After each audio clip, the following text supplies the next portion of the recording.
United States of America, and to the republic for which it stands, one nation, under God, indivisible, with liberty and justice for all. We're going to get a roll call. Mr. Bieber. Dr. Carter. Dr. Carter and I will take this evening via work commitments. Mrs. Eisenhart. Here. Mrs. Henry. Here. Mrs. Hune. Here. Mr. Sheets. Mr. Sheets notified us he was not going to be able to make it this evening either. Mr. Tomasi. Mr. Tomasi will be attending, but he got out of work late, so he should be here in the next couple minutes. Mrs. Walliser. Yeah. Mr. Wagner. Here. 5 present. Thank you. We'll start off with student representatives. Thank you, Mr. Wagner. So part of our normal routine during the school year is we have students that represent the different school districts, different school buildings, the elementary, the intermediate, and middle school, as well as the high school. This year we are pleased to announce that Miss Lauren Stout will be representing the middle school and intermediate school, and Miss Tatiana Ullman and Miss Megan Miller will be representing the elementary and high school. So I'm going to turn it over to our two principals, Mr. Farina, as well as Mr. Jinich, to do some introductions of our students. Good evening, everyone. Thank you for joining us. I'm super excited to introduce Ms. Lauren Stout as our ISMS representative for this school year. Part of the really neat part of my role is that I get to see students go from 4th graders all the way up through 8th grade. And it's been an absolute pleasure seeing Ms. Stout as she's gone from that little 4th grader to a kid ready to go to the high school. She is heavily involved in our music program, chorus and band. She's an athlete for our school. She's a tremendous student. And what is the best thing about Ms. Stout is that she is just one of those kids that students are comfortable with. She has a wide circle of friends. She's super positive. She talks to everyone. So we are so excited to have her represent both the IS and the MS, as she's just a super positive kid. And I couldn't think of better representative of our student body to share the happenings of our school with the board on a monthly basis. So Ms. Stout, go get it. So obviously this is Lauren's first time doing this evening. We tried to prep her and give her a little bit of a heads up of what to expect. So take it easy on her. She said she was a little nervous, but she's more nervous because everyone asked her, "Are you nervous?" So thank you, Lauren. Hello. So to begin, this month the middle school student council is selling Wawa 6-inch shorty cookie coupons. Each coupon is $5 and can be used at any location, and the proceeds from the fundraiser will go towards the BHASD Activity Fund. The Student Council is also planning a Spirit Week for the month of September. And then sports are starting up this month as well. Volleyball's first match is on September 13th, and the first boys and girls soccer games are on September 14th. Field hockey's first game is the 14th as well. In the intermediate school, Meet the Teacher Night is scheduled for Thursday, September 9th, and Picture Day for intermediate school students is September 20th. Now, the intermediate and middle school are having a door decoration contest with a superhero theme. Each homeroom is to create a superhero that has 3 strong character traits. Not traits like the ability to fly or run fast, but ones such as kindness, fairness, and empathy. This month, on September 10th, we will be honoring the 20th anniversary of September 11th, 2001. We will also be having our 2nd annual movie night on the 10th, where we will be showing the movie Moana. Food trucks will be available on movie night as well. Picture Day for middle school students will be September 20th. And now some notes from the students and teachers. In 4th grade, students are still getting used to the school and their lockers, but they love being back in school. In 5th grade, students have set long-term goals so far at the beginning of the year. 5th graders have also said they are happy to be back in school and are having fun. They are enjoying the playground equipment because this is the first time they've gotten to use it. Middle schoolers have said they are also having fun so far this year and are happy to be back with friends. They are enjoying their teachers and like switching classes again. They said they are liking that things are more normal again this year. Thank you.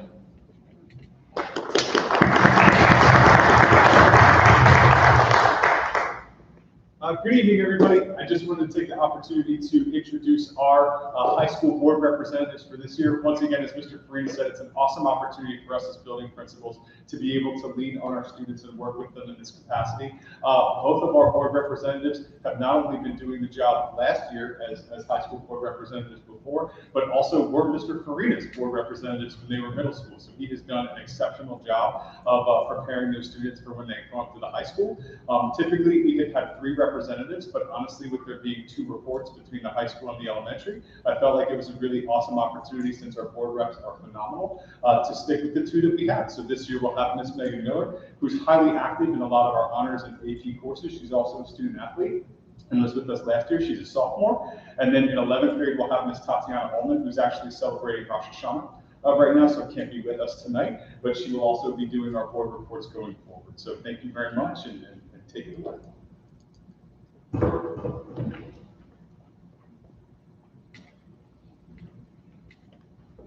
Okay, so I'm going to start with the elementary school, and the elementary school is out to a great start. Students are getting adjusted to the new layout now that construction is completed.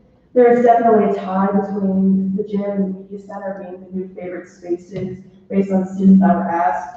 Students are looking forward to Johnny Appleseed visiting the school at the end of the month, and he'll read stories to the classes and do Apple-related activities to celebrate his birthday. And for the high school, kicking off the past 2 weeks of the school year, events at the high school are already overflowing in the coming weeks. Sports seasons are mostly underway. Boys soccer started their season off on a high note, crushing Susquehanna 10-1 on Saturday night. Girls soccer is set to face Kutztown tomorrow night in their first game this season. Volleyball, field hockey, and tennis have a busy week on the way, with 2 to 3 games in each sport. Students will smile bright for our upcoming picture day next Thursday, September 16th. The homecoming dance is scheduled for the night of October 1st, and the homecoming game festivities are scheduled for the following day after.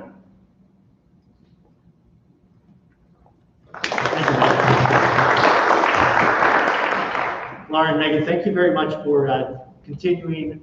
Megan, for continuing. Lauren, for your willingness to do that, to do the student reports this year. We greatly appreciate it, and it is a great opportunity to hear from the student perspective the things that are happening in the school building for us as a school board, as well as being for superintendent. So thank you very much, and we wish you a great school year. And you are more than welcome to stay, but if you would like to go, if you have somewhere else to go, if there's a soccer game to get to, again, thank you for your willingness to help us out this year. Thank you, guys. All right, moving on. Before we get to public comments, I would ask that Mr. Pottinger and Mr. Pratt just speak briefly on the current COVID situation of the district, and Mr. Pratt on the governor's mandate that was passed down last week. Thank you, Mr. Wagner. So just to kind of recap, I think everyone knows this, but on August 31, a order was put out announced by the governor, but really put out through the Pennsylvania Department of Health, which made a mandate that masks would be required within the school system, K-12, and that would take effect as of today. So that did take effect as of today. We had a very smooth operation of school this morning. A couple of small glitches, but really the students were very willing to comply and did a really good job with the masks today. As part of this process, we will be continuing to make sure that students have mask breaks throughout the day because it is new. Admittedly, even when I walked out the door this morning, it's like, oh yeah, put a mask on, and it took a little bit to kind of get used to it again. But our students did a phenomenal job with that. Our teachers were very understanding and worked with our students to make that a smooth process throughout the day. So we'll be continuing that process as we kind of get used to it again this week, and then kind of get ourselves back into normal with that process.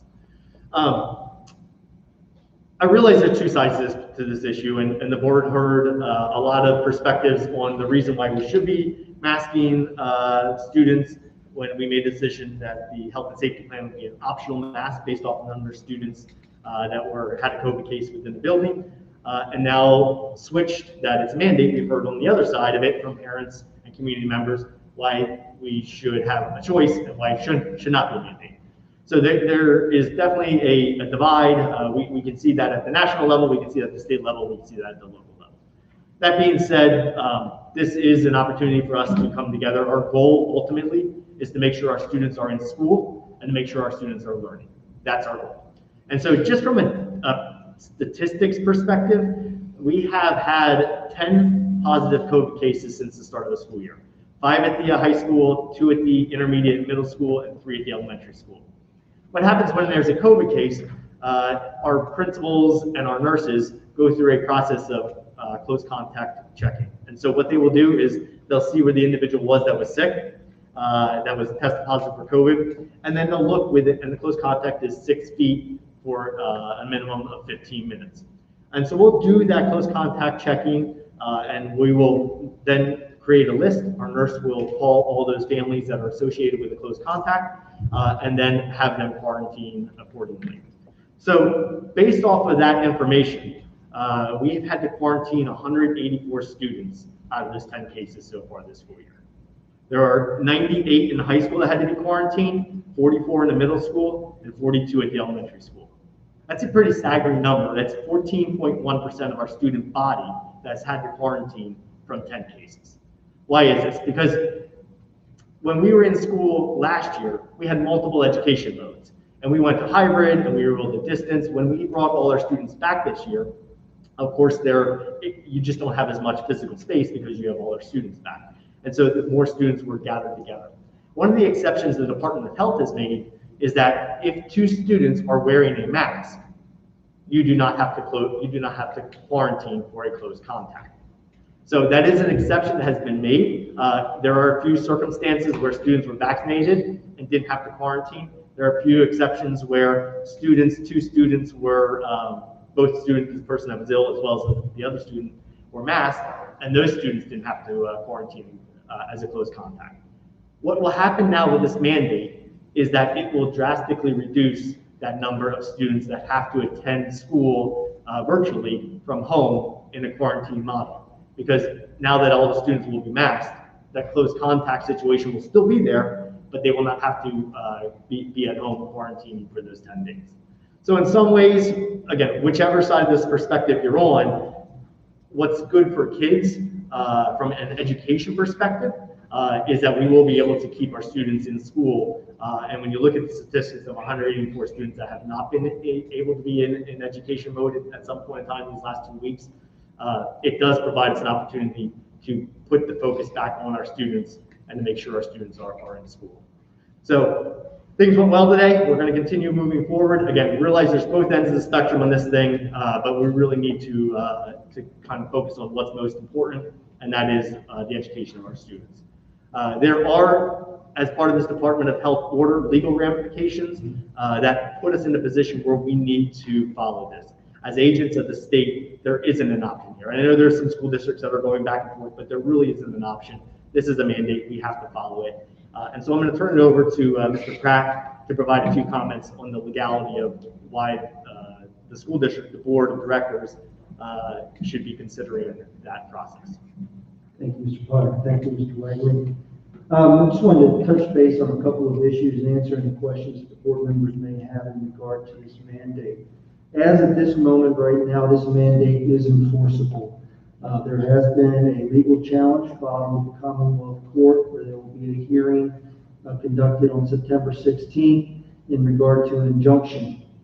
Make sure you understand what an injunction is. An injunction means that what the individuals are asking the court to do is to table this mandate and then to come back at a later time and to argue its legal merits. It doesn't mean it goes away immediately, but they're asking the courts to table the mandate until those arguments can be done, until a permanent injunction can be entered into. So there is a lot of arguments and a lot of positions taken on the internet in regard to how this is illegal. At this point in time, it's not deemed illegal until the court tells us it is illegal to do. Some of the ramifications that we have here, just so the community understands and board members understand, is that under this mandate, it is being processed through a criminal statute, which gives individuals the right to file claims against individuals who violate this mandate. So whatever side you're on in this case, it could be that if you do not, as a board, if you do not follow the mandate, or as an administrator, if you do not follow the mandate, there could be individual ramifications against you, because by not following the law, you will lose your immunity meaning that the district would be required to represent you. So you would be individually liable for not following or adhering to the mandate. The interesting thing about this law is that these charges can be filed by anybody. So therefore, it doesn't have to be the district attorney's office. So you don't have to call the police department. It could be someone who files charges against the district as well as individuals on their own accord in violation of this mandate. So that's most of the time as board members, when we take action and we're acting within our scope as a board member, you are protected from individual liability. But in this case, the way that this was set up, there could be individual liability to not file the mandate. Again, of course, not until we hear from the court, and it may not be the 16th, but sometime thereafter. For administrators such as Mr. Pottinger, he is the commissioned officer of the state. If he fails to follow the laws or the rules of the state, his commission can be taken away. The other issue that we also have to take in consideration as a board is the fact that if professional employees, which are your administrators as well as your teachers, if they fail to follow a state mandate or a state law under the 1122 of the school code or the code of professional conduct, they could have a complaint filed against their as an educator misconduct report for not following through the health and safety of the children. So there's a lot of ramifications, and that's if it's filed. But there are those individuals who support masking, and they could take this, just the way that this mandate is set up, and if you don't follow the mandate, there could be these ramifications. And our advice has been that since we do have something filed for the 16th, that we follow through with the mandate, and that we make sure that we wait until we hear from the court so that there's no violations. We do not want to put anybody in jeopardy. There's been also a lot of discussion in regard to the exceptions under the mandate for children not to be masked. And one of the big main issues is the medical condition exception. I believe it's 3B under the mandate. And the request by individuals to not have their children masked due to the fact that they have some type of medical condition. And the issue that comes up is the mandate does not state that you have to have medical proof. Well, the key element of this mandate is there has to be a medical condition. In any situation that on a regular basis, the district does not just take a parent's word or some type of form document taken off the internet as evidence of a medical condition. There is a process that has been put in place under 504 where we have to go through a evaluation of the medical condition, because technically by you stating that, by an individual stating that their student has a condition, they have indicated to you there's a potential for a disability, that they are not able to follow the rules of the school, and we have to go through a 504 evaluation. If that's the case, then any other typical, if the pandemic wasn't around and the parent asked for some type of accommodation within the school, you'd go through a certain process of going through the doctor's evaluation. You would look at the report, you meet with the guidance counselor, you meet with teachers, and there'd be a whole process that you have to go through. So the district would have to still follow that process even during this, because that's the process that is in place. You don't want to make changes to your process in dealing with those issues just for a one-time deal, because now you're setting precedent which may be discriminatory in the future. So our advice has been that we follow the current procedures that are in place in dealing with these requests, and that if necessary, to go through the evaluation process as already established within the school. So that is the process. Now, if they do have a legitimate doctor's excuse and there is no masking, the one thing that we do have to remember is if they are not going to be masked, they still have to follow the CDC guidelines in regards to social distancing. They still have to, you as the district still have to follow the guidelines in regard to cleaning, as well as disinfecting, and also to make sure that if you have plexiglass or whatever it is that you have that procedure in place. So you still have to follow those guidelines. That's a quick little analysis. I don't know if anyone has any questions for me at this time related to this. I'd be more than happy to answer them because I've been answering these questions since 5:30 this morning, so I'm more than happy to address them for you. Okay. Nothing? Hearing none. So we will move on to hearing of visitors. So in the agenda, it states items relative to the agenda items, but we will hear all visitors. I ask that you keep your remarks to 3 minutes, and Mr. Potiger will keep a clock here, and we will stop you at the 3-minute mark. So we will go in order as you have signed up. You can step up to the podium and state your name and where you're from, and then we will start with 3 minutes. The first one I have here is Jamie Binkley.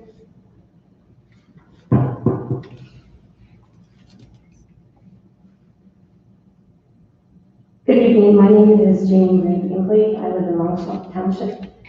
My daughter is 7 years old and she attends Brandywine Elementary School. I'm in full support of mask mandate and I appreciate everything that you've done in order to help us get through this pandemic and keeping our children safe. Thank you all and have a great night. Thank you. Karen Polinsky.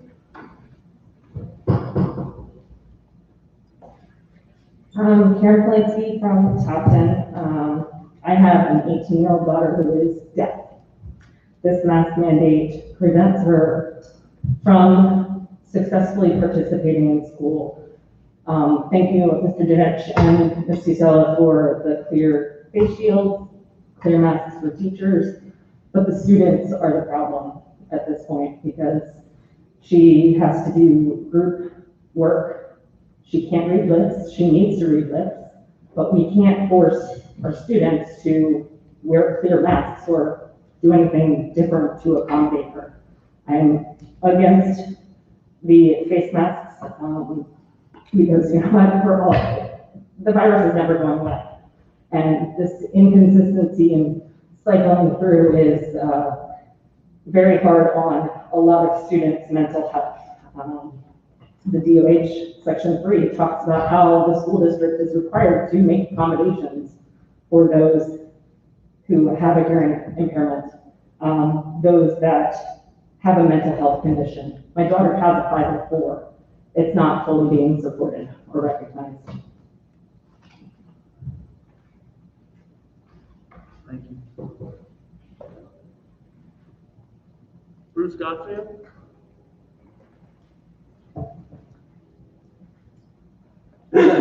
Yes, my name is Bruce Godfrey. I'm from Long Swamp Township. I just want to say I'm compliment the board because it is a very trying situation here. But I do want to say that the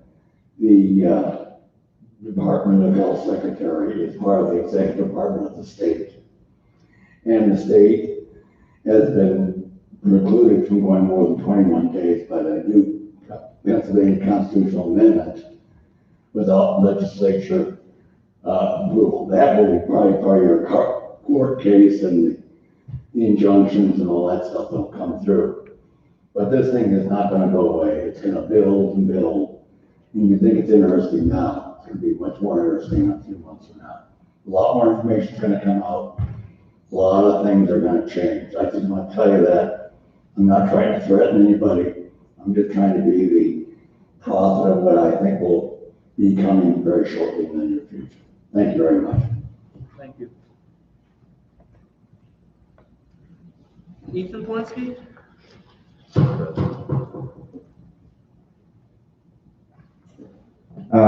Quick question that you guys don't have to answer, I guess, but were there any plans to enact any of the safety precautions laid out by your health and safety plan before this mandate came down? Yes, we were putting all the safety plans in place. So we were going original health. to shut the building down and go into quarantine. I can't remember exactly everything in the process, but that was all starting at one of the buildings? We were not planning to shut a building down, but we have multiple layers of processes to make sure that our students are safe. I understand it's an ongoing process. I just mean, but Okay. You all got an email from me today, so you know my standpoint if you chose to read it. And you heard from my wife, so I won't reiterate those things about my stepdaughter, but she was one of those glitches that you referred to earlier. That was her day. There are choices here. This isn't, you have to do this, to be clear. You're just not willing to challenge it. And that's the truth of the matter. Ramifications to students, that has to come from person against a person. I understand it's not an easy choice, but I don't want to set and let you guys just say that it's, we just have to do it, because you don't. You could choose to challenge it, even individually. And it's disheartening to hear that when it comes up, it's all laid out and nobody even wants to talk about it. Nobody has a question about it, nothing. So, I guess that's my piece. Thank you. Jared Miller?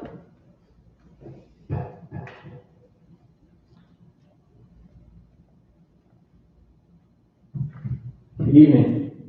I'm here also to speak about the mask mandates. I am Jared Miller. I live in the borough with my wife and 4 children who are all in the school district, one with an IEP and one who recently had a battle with bone cancer. I appreciate the school district's support through both of those situations. But I'm also very displeased about how the school district decided to interpret this seemingly broad language in the exemption section for individuals who state they have a medical condition. I can state that my child has seasonal allergies. I can send a note to the nurse to administer allergy medicine or Tylenol. You're not going to require me to create a 504 plan and establish a disability that they have for that treatment. So I don't see why I should have to take my child to the doctor to diagnose anxiety that they feel from wearing a mask. For what reason? So that they can medicate them, right? Just because they need to wear this mask, wouldn't you just remove them from the situation? Isn't that the first law of medicine, do no harm? So I'm very disappointed about that. I also sent a letter last week on Tuesday, received no personal response to it. Again, I don't feel that this school district is that large that we cannot give individual responses to concerned parents. That we received an impersonal email at 8:30 p.m. on Friday, where we had very little time as parents to react or to develop a plan, to try to figure out what we want to do come Tuesday. My children weren't feeling well enough to come in today. And I'll tell you what, I hope they're feeling well enough to come in tomorrow, because I don't believe that they should be wearing this. As a parent, I know the acceptable risk. Life is inherently dangerous and has risks. I feel that we can weigh the pros and cons of that and decide that for ourselves. I've also decided to take my tax dollars elsewhere. I have no pleasure in informing you tonight that I enrolled all of our children in a PA virtual cyber charter school, not the Brandywine Heights Virtual Academy. I just feel that this is the only way that we can avoid this mask mandate and apply pressure to the school district to in turn apply pressure to the state to let them know that this is not acceptable. I'm also here to let other parents know that I'm going to be an advocate for their educational choice as well. Again, as the previous gentleman stated, you do have options, you're just choosing not to exercise them. It's the easy route to go with the legal counsel's decision, and it's the safe route, but it's not the courageous route. Thank you. Thank you.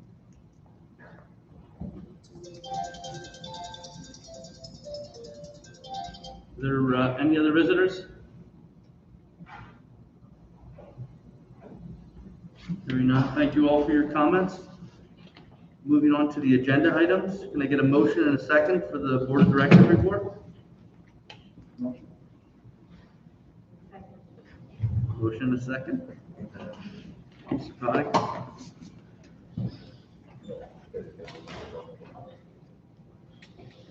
Sorry about that. So we do have some agenda items under our Board of Directors report this evening. The first item is to approve the minutes from our last meeting, which was October 16th. It was a... even just as people, you guys could acknowledge it or say what you feel. It was a pretty heavy meeting, so at that board meeting, the minutes are a little bit more lengthy. Any question relative to the minutes or changes that need to be made?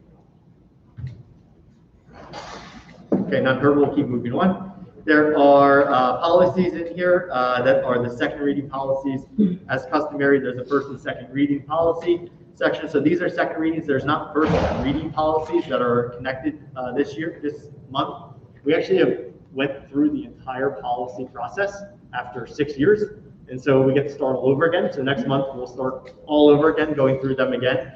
We established that a few years ago to really look at our policies because that was something that we hadn't been doing in a while and put this rotational process in place. So that is what that's why there's not a first reading policy and some of the second readings for this evening. Any questions on the policies that are in front of you for second reading? All right, under item C, there is the approval of Pennsylvania School Board Association officers.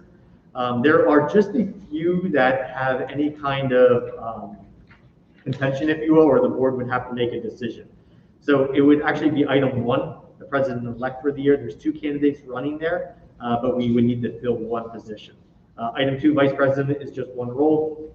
Item 3 is just 1 role and there's only 1 candidate. Item 4 is 1 candidate and there's only 1 person running. Item 5 is there are 3 candidates that you have to choose from, but there's only 3 candidates on the list. Item 6, and they're out of order there in numbering, so I apologize for that. It's 3 candidates, but there are 4 names on there. So it's really only item 1 and item 6, the very last one, the school board secretary steering committee forum, that we would need to make some decisions on before we make the final vote this evening to place our ballot or our vote on behalf of the school district for which representatives we would like to choose. Any recommendations for the president-elect? Item 1, to start there. It would be Sabrina Backer from Franklin School District or David Schapp from the Brentwood Borough School District from Allegheny County. Anyone have any strong opinions on either of those folks? Anyone know any of those folks? Those folks.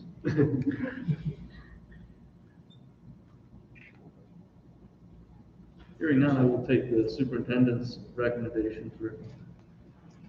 Doing some of the research and reading through that, my recommendation would be to go to David Schapp from the Allegheny County. Straw poll, everyone okay with that?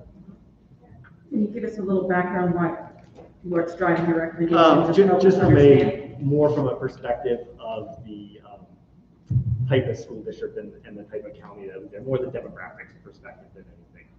Okay, so less candidate driven and more the type of district they represent? That's correct. Thank you, appreciate that extra detail.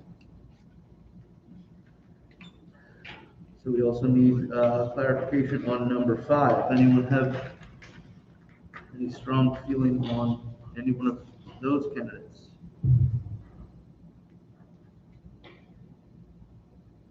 Hearing none, Mr. Pogger, we would love to hear your recommendation. Honestly, don't have a tremendous recommendation on this one. The counties that they represent are listed there: Lancaster, Bucks, Northumberland, and Schuylkill. I don't know if that helps at all or if that gives you any kind of sway of which way you would rather go on that perspective. Should we go with geography? Is that closest gets the votes?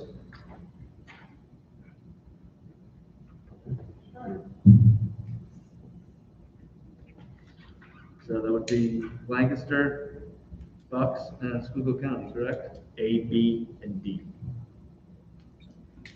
Laura, we're okay with that? All right. Committee reports. Moving on, committee reports.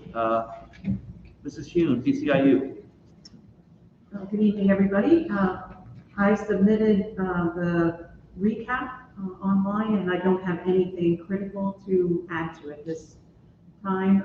Just please take a quick gander at the upcoming events. There's 2 events in October that might be interesting for board members. We can talk more about it at the October meeting, but if you have a second, just make a note of those dates. That concludes my report. The next meeting of the DCIU Board of Directors would be Thursday, September 16th. Perfect, thank you. It does have me listed as VCTC in the agenda, however, that is Mr. Sheets. And I don't know if he relayed any additional information to his report to you, or? He did not, no. All right, hearing none there. We will move on to the Berks income tax. Yeah, so there is no meeting to report out on. However, the next meeting is scheduled for Thursday, September 23rd. Thank you. COLA, Mrs. Walliser. Our next meeting is September 14th. Thank you. Policy Committee is Dr. Carter. Did he give you any? He just indicated that there was no other additions that need to be made or no other comments from his perspective.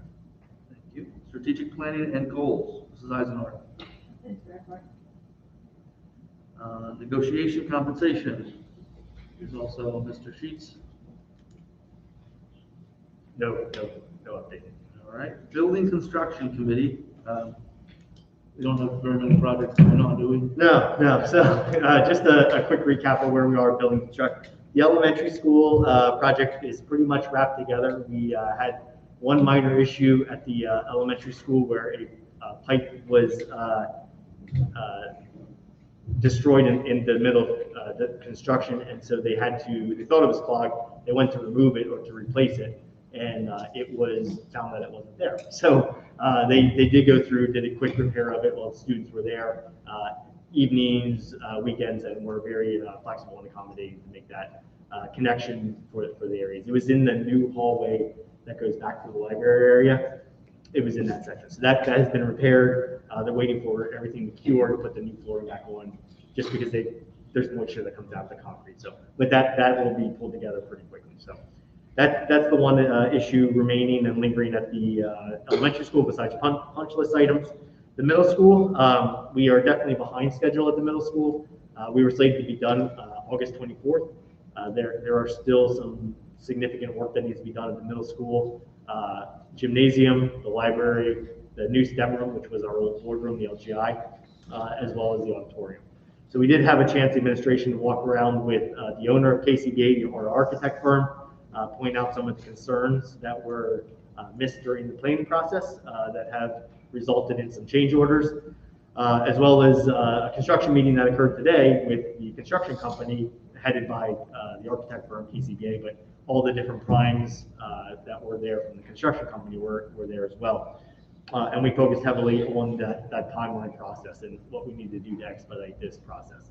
They were working very diligently to get the project done up until school started. Of course, when school starts, it's a much more difficult to navigate the building with all the students there. But work has really slowed down. So we're putting pressure back on them through the architect firm and ourselves as well to get that project moving forward. Our goal and timeline is still to have everything wrapped up, including the auditorium, by Veterans Day. But these other areas like the gym, the library, the STEM, those areas are areas that are impacting learning right now because we can't do library in the library. We can't do STEM in the STEM room. We can't do gym, obviously, and have any of our gym physical education classes or after school sports going on. So it is definitely an issue that we are contending with, and it'll get done. It looks good. If anyone's been there, it does look really good, but it's been a slow process. That's where we are in building construction. Perfect. Any additional discussion or additions? Mr. Wagner, quick question. So if the board has follow-up questions based on public comment, did I miss my opportunity to ask a question about that? Or is that in this section? You can do so here, yes, if you'd like. Okay.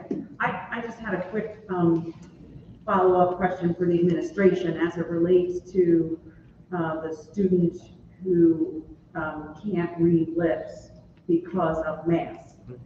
I don't know if, without violating any confidence, if you could help us understand where do we go from here? I mean, clearly clear face shields help staff,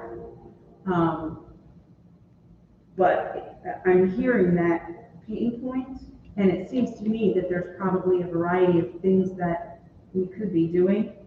Can you talk to us about that? Yeah, so I will give our high school principal, Mr. Jinich, and as well as our guidance counselor a ton of credit. First thing this morning, they went and got clear face shields, distributed out to all her teachers, so that there was that communication process that was able to occur.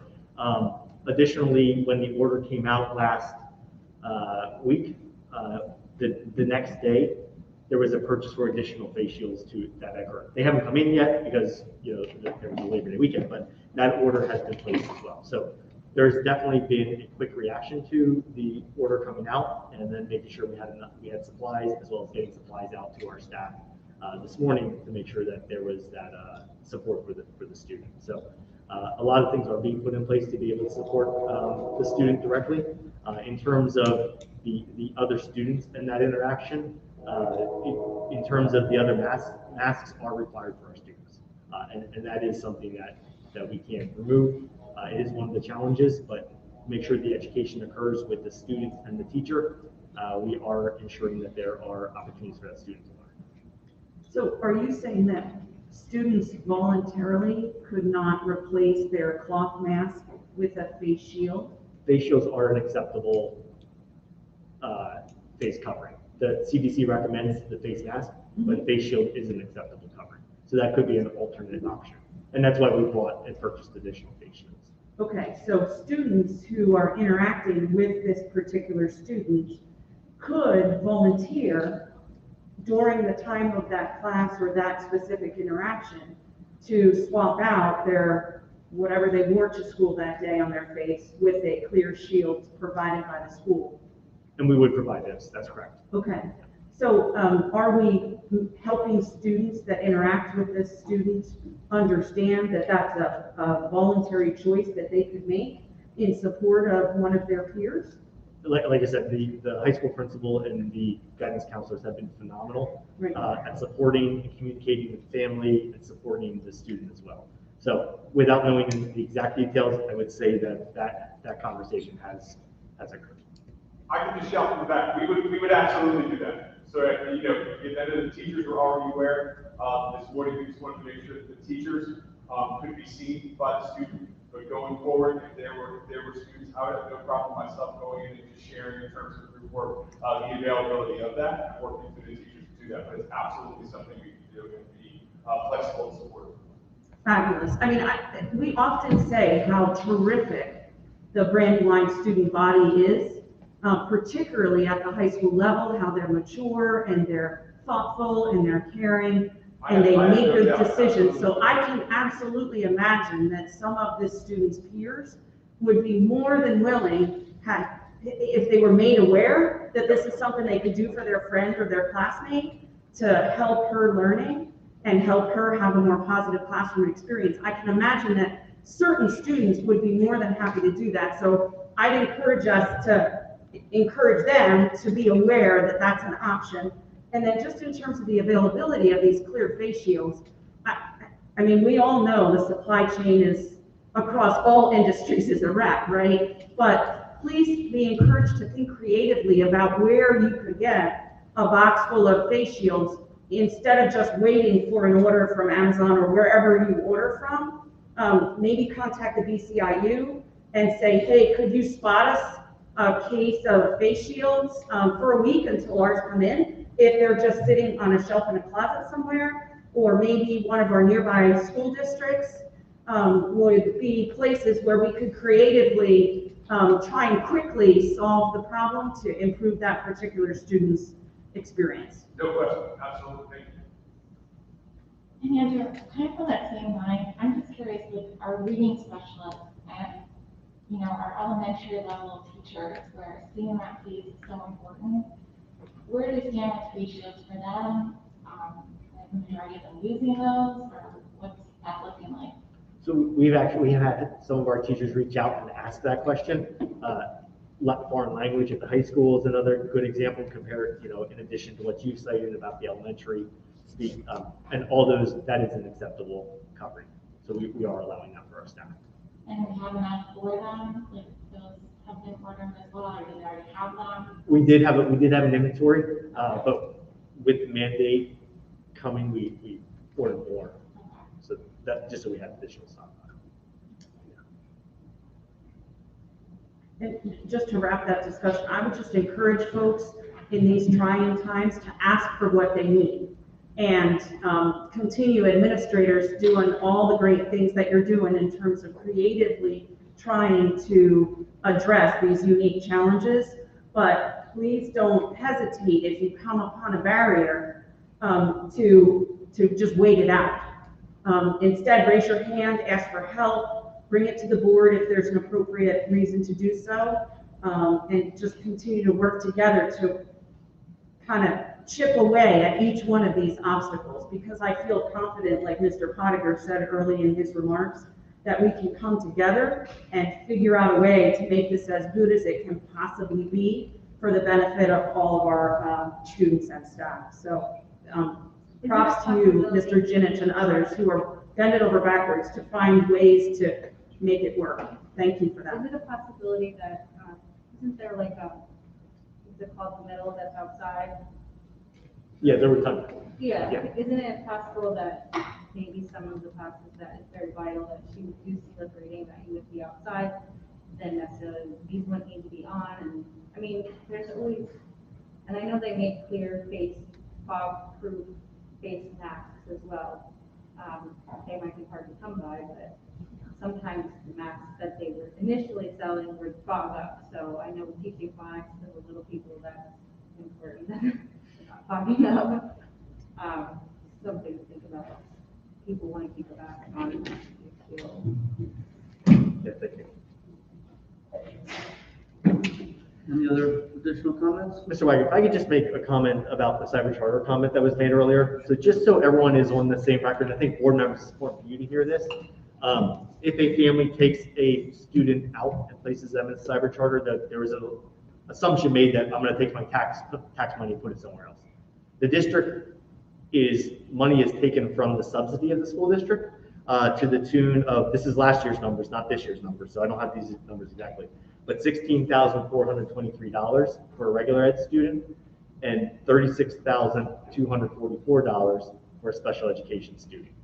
So that is in no way comparable to what our cost is to educate a student, but that is the amount that goes to a cyber charter if someone leaves and goes to a cyber charter and the cost there. So just important for the community that's listening as well as the board to know that when you make that decision, you're taking those dollars away from the school district, putting them somewhere else. That gap is still there. So ultimately it hurts all taxpayers because that has to be raised next year to make up for that. It's not like it's a one for one. I take my dollars and go somewhere else. Our dollars spent here per student is a lot less than what the cyber charters charge us and it's taken somewhere else. So again, $16,400 for a regular ed, as well as $36,000 for a special ed student. That's any need of a special ed student, from a speech IEP all the way through. So just thought I'd make that clarification for the board. Could I get a roll call on the above items? Mrs. Eisenhart? Yes. Mrs. Henry? Yes. Mrs. Hume? Yes. Mr. Tomasi? Yes. Mrs. Wallweiser? Yes. Mr. Wagner? Yes. 6 yeas, motion passes. All right, moving on to business and operations report. Can I get a motion and a second? Motion. Okay. We don't know what to do. Well done, well done. You guys are doing great filling in. All right. Business operations, Mr. Huerta, you're up. Good evening. Under items A through D are approvals for the fund bills through September 7th. Item A is the general fund totaling $3,724,141.16. Item B is the food service fund totaling $14,478.85. Item C is the construction fund bills totaling $903,560.40. And item D is capital reserve totaling $75,393.88. And item E is to accept the The financial reports, the sub-bullets A are June, and the sub-bullets B are July, which is the first month in the new fiscal year. So number 1 was general fund, item 2 is the food service fund, 3 was construction, and 4 was capital reserve. And then items 5 and 6, the investment schedule and student activity and trust report. And you see in the July report, there's kind of or the June report, there's an asterisk for fund balance, and that'll be finalized after the audit. And then item F is special education and pupil services. Item 1 is to approve an agreement for the special education services for this school year with the BCIU. Like prior years, we're utilizing their orientation, mobility, and travel instruction. Additionally, we will be utilizing their hearing and audiology services for this year. Just comparison to last year, these rates increased by $2 an hour. Item 2 is the addendum to the ESS support services agreement that was previously approved. The reason for this addendum is that ESS had to bring in paras at a pay rate other than what was previously approved. This addendum is effective for the 21-22 school year. Item 3 is a tuition agreement with Pathway School to provide educational services for a student at a cost of $55,800 for the 21-22 school year. Item H is facilities and maintenance. Item number 1 is the agreement in line with the presentation that was presented at the previous board meeting by Provident Energy to provide energy project development and management services following the guidelines of GIZA at a cost not to exceed 5%.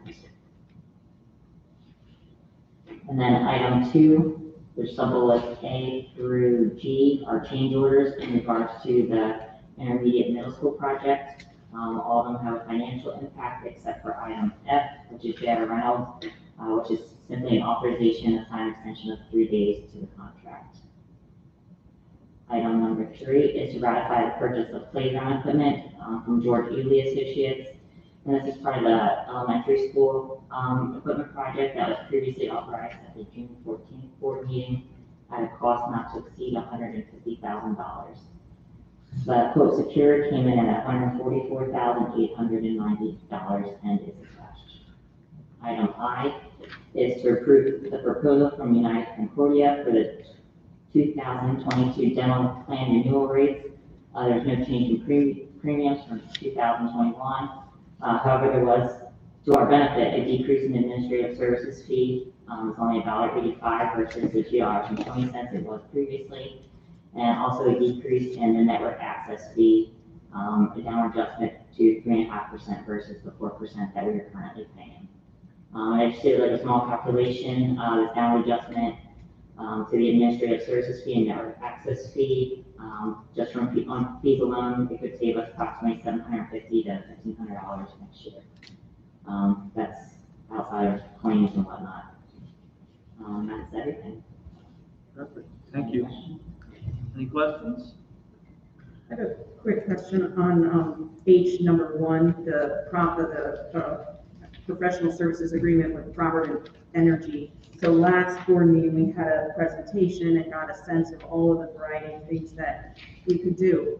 Should the board approve this item number tonight, are there specific projects currently outlined, or will we be given the opportunity in subsequent meetings to approve specific projects with specific timelines? You're spot on. Okay. It's a subsequent, that'll come at a later date. Okay, so this initial approval is a request essentially to authorize us to start working together to figure out some projects and partner, and then details come later. That's correct. Just to engage their services. Thank you. Good clarification. Thank you. Any others? Hearing none, can I get a roll call, please? Mrs. Henry? Yes. Mrs. Hume? Yes. Mr. Chouinky? Yes. Mrs. Walliser? Yes. Mrs. Eisenhart? Yes. Mr. Wagner? Yes. 6 yeas, motion passes. All right, moving on to superintendent report. Could I get a motion and a second?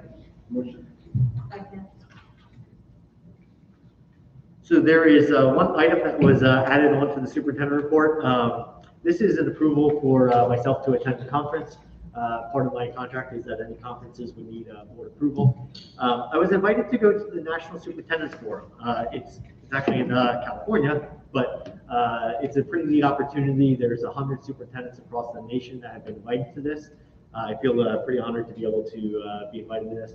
The cost of the conference, the cost of the hotel, as well as food are covered within the invitation to attend. The cost that would be incurred on behalf of the school district would be the travel expenses to go to the conference. So it is on October 31 to November 2nd. I am asking the board for consideration to allow me to attend that. The one hiccup is that it is the night of, one of the dates is the night of our November school board meeting. So I haven't missed the school board meeting in 9 years, so this will be the first one. The question I have for the board is, we could, one, if you're in support of this, that's kind of big question one. Then there's two subsequent questions. We could keep the meeting that night, and then in speaking with Mr. Volker, he is comfortable in leading the meeting for that November meeting. Or if preferred, we could change the meeting to another date, for instance, the following Monday, and I would absolutely be back and be able to lead that board meeting. So a consideration if you are willing to consider the conference. So what direction is everyone okay with keeping the meeting date as is and Mr. Volker stepping in as a stunt double for the day? Was that a volunteer or a volunteer? No, I went and asked him. I did. It was a volunteer. It was not at all. I actually feel conflicted about this. Like I said, it's the first. I've left vacations and come back to board meetings. We'll get a cardboard cutout of you so you're here. That's right. Okay, so. Okay. That's all that's on the superintendent report. All right. So, any additional questions? We will leave the meeting date as is. And anything else? Just looking for a quick update in terms of enrollment. So given that it's the beginning of a new school year, given that last month we had a discussion in which the board supported adding a teacher at the kindergarten level based on a handful of additional kids, can you just give us a quick status update? Yeah, so a couple things happening with enrollment. It hasn't quite settled yet. Mr. Volker's office actually has assumed their roles and responsibilities of registration. It kind of has been one of those things that's floated around, and with some of the reallocation of staffing, it's made sense for us to move it up there because it's closely connected to our student management system, technology, which Mr. Volker oversees. So again, a lot of moving parts, a lot of dust that's settling right now, but the good news is processes and orders are being put in place for us to have a very smooth registration process and very smooth enrollment process. So we're sitting at 1,313 students right now as we are sitting here this evening for the board meeting.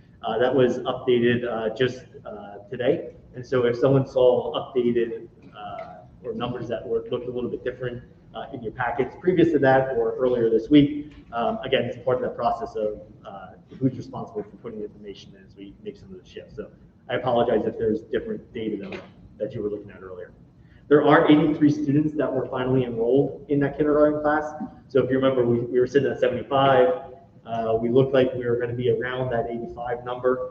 Ended up being 83. So our class size right now is 16.6. So it's hard to split a kid, but you get the idea. Some 17, some 16.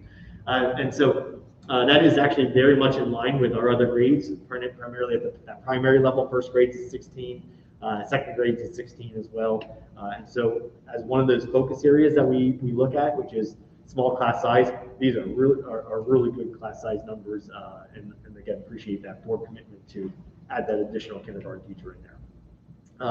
From a free and reduced lunch perspective, that kind of comes in and ebbs and flows a little bit right now. So right now it takes a little bit of a dip because the enrollment for a free and reduced lunch actually ends right now and then has to get applied for for benefits to continue. So it has a little bit of a dip, but before these numbers were updated, we had some pretty significant free reduced lunch numbers that were out there. And these are updated now, but I know first grade, or kindergarten in particular was very high, eighth grade was very high, and I believe the other one was fifth grade. Again, these numbers are updated, but those numbers were pushing 40 to 50% of our population were in a free and reduced lunch circumstance. So I know those grade levels might not be exact because the data's updated, but 3 grade levels were almost at 50%, 40 to 50% of students that were in poverty. So it is definitely something, as we talk about that change in demographic in our community, that is something we're keeping a very close eye on. It's something I talk to our staff about at the beginning of the school year.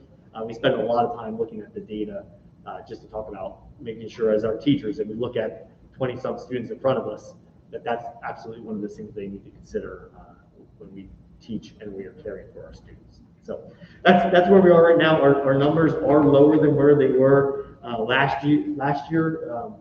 We continue to see that gradual downward trend.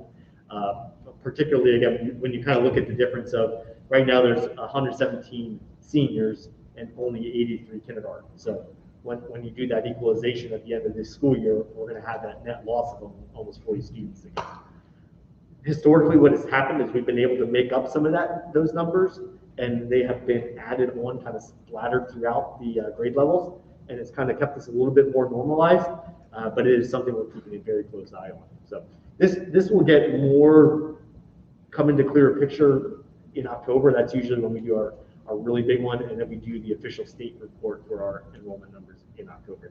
That's the official number that would go on. Any questions on that? Helpful.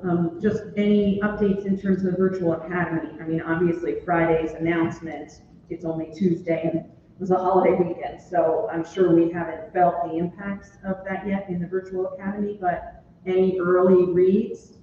Yeah, we did have a slight uptick. I know speaking with Mrs. Hunch today, she was busy speaking with families, and there was an uptick. So we're at 57 students currently that are in the virtual academy. So that is up, and she's been working with families throughout the day today and starting to enroll more families in the virtual academy as a result of the recent actions.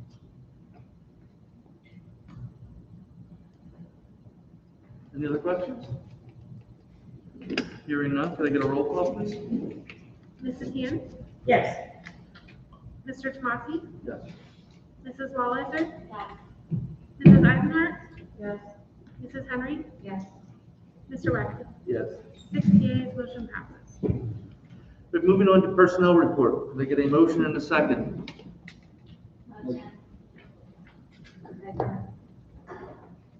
So there's 3 now. There it is. Mrs. Walliser. We're going to get Mrs. Walliser. Who's the second one? No, you're in. It's a hat trick for you, huh? So a few personnel items. This is a lot of cleanup from the summer. We do have a recent resignation. It is our high school social studies teacher, who is a part-time teacher. He worked as a part-time teacher, a great teacher, and also worked on the side with another business. And because of the current economy, his business is really taking off, and so he's choosing to kind of focus his priorities there. So we have posted that. That is an open position, but it's one that we're currently working to fill. We have some additions of some support staff positions there. Food service, 2 food service staff members in particular. Those will be additions. They're really change in positions from where they were currently. They're existing support staff that have taken on different roles. We have the approval of Mrs. Nicole Smith as our new kindergarten teacher that will be filling that vacancy we just talked about in the enrollment report. We have Miss Sarah Sofa, who is actually one of our an employee already. She is one of our soccer coaches, and she's going to be taking over as the assistant athletic director, filling in for Mrs. Kowaleski, who was filling that role previously. We also have the appointment of a recess cafeteria aide. Had a chance to meet this individual. It seems like she's going to be a phenomenal fit, parent in the school district, and just will be really good for the overall demeanor in the elementary school. We have some long-term substitutes that are on here. We have a guidance counselor that's going to be funded with the ESSER funds. We've been talking about where those ESSER dollars are going. We put a lot towards staffing. One of those is to add an additional guidance counselor, K-12. We also have Mrs. Cassie Conrad, who has been kind of, we like to call her the Swiss Army knife. She's filled in for all kinds of roles for the school district, a phenomenal teacher, phenomenal person, community member that has been able to help us out in multiple ways. She's going to be filling in for science this year. We have our fall athletic event and coaches in the personnel section under co-curriculars this evening. We also have some support staff substitutes that are listed for this evening for consideration. We do have a leave of an individual from August 23rd to October 5th as a partial paid and then what's remaining unpaid leave. And then under F, we have the approval of mentors.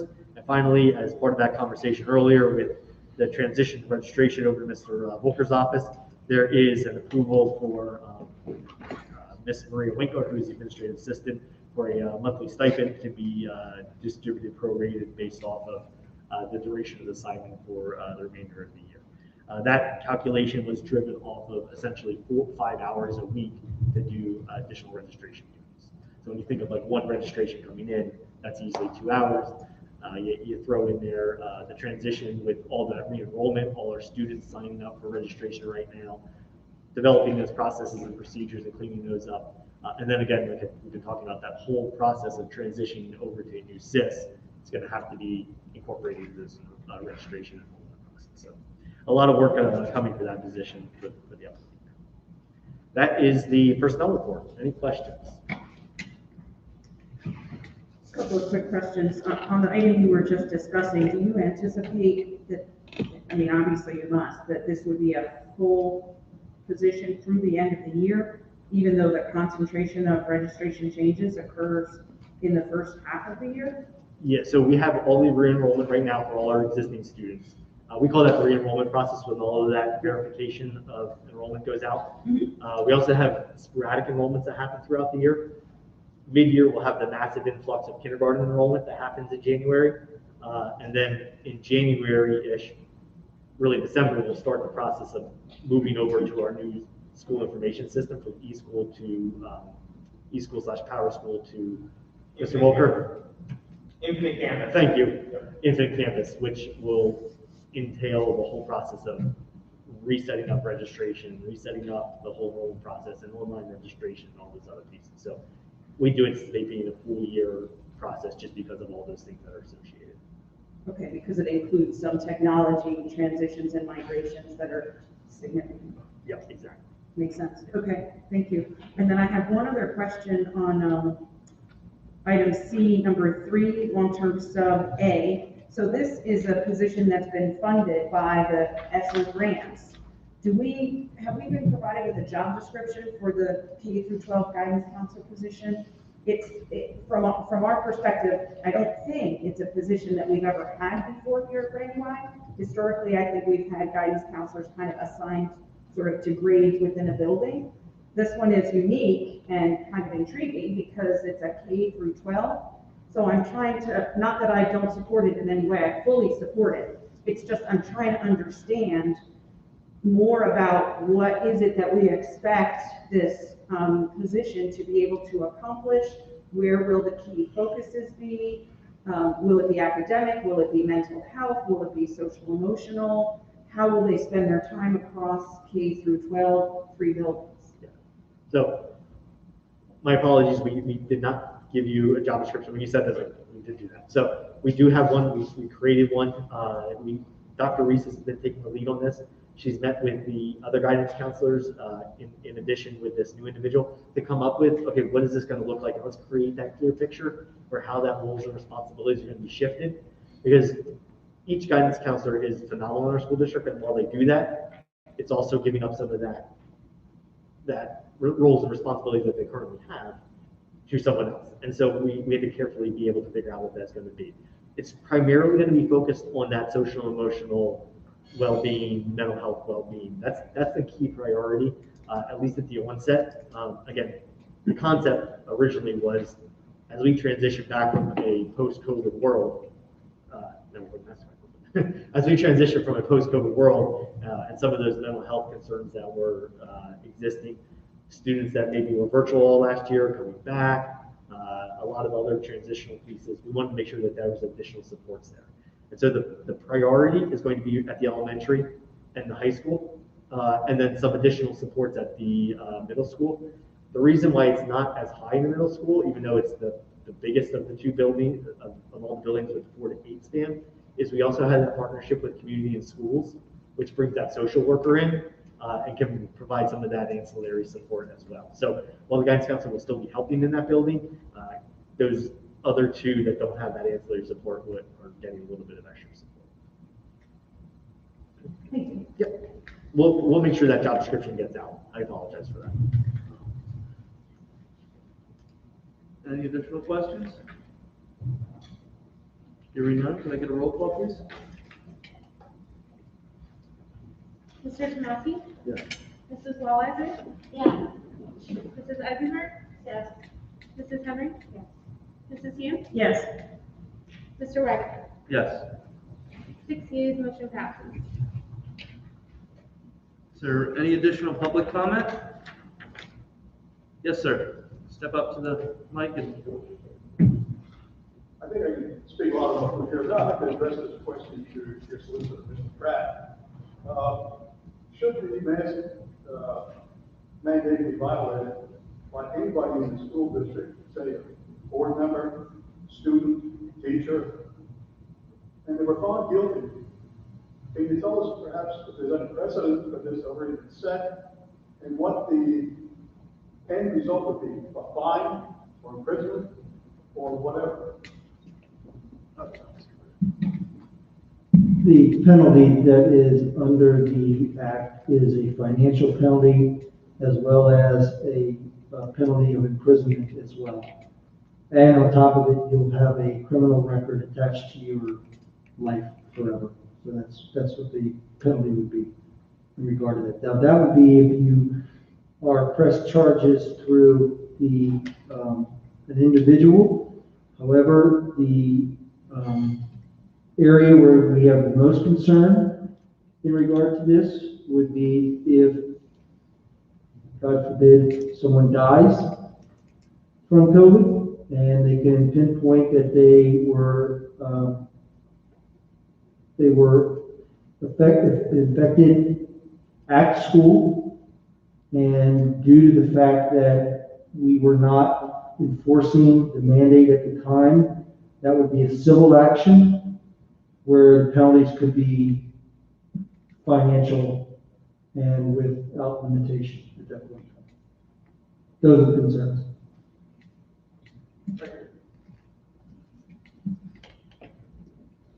Any additional board discussions, questions?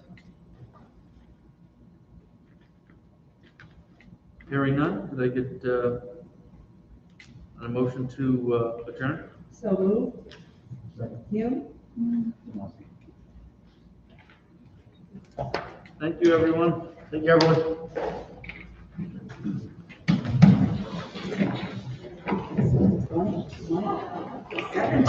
Is that okay? That's fabulous.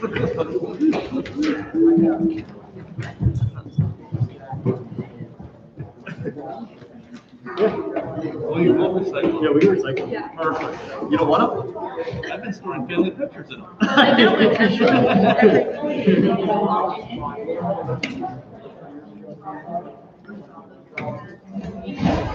Yeah, 2 years. I don't want